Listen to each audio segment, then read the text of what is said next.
While the entire world was advancing rapidly, the common laborers were being crushed under the weight of progress. The thick black smoke from the factories was reaching up to touch the sky, and human beings had become even cheaper than the machines they operated. Workers were forced to toil for 12 to 16 hours every single day, with no rest, no dignity, and absolutely no rights at all. One day the laborers decided.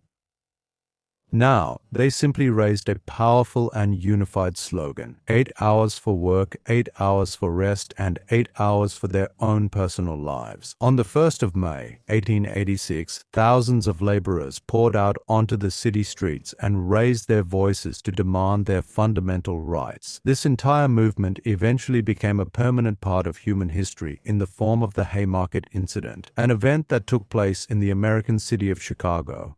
On the 4th of May, a peaceful demonstration was being held in the city of Chicago, but all of a sudden the entire situation shifted. An unidentified individual threw a bomb, and then the loud sound of gunfire began to echo all around. The police opened fire indiscriminately on the crowd. Many laborers were killed, and the entire city was drenched in blood. This event was not just a matter of a single day, but it transformed into a massive, revolutionary movement. The sacrifices made by the workers did not go to waste at all.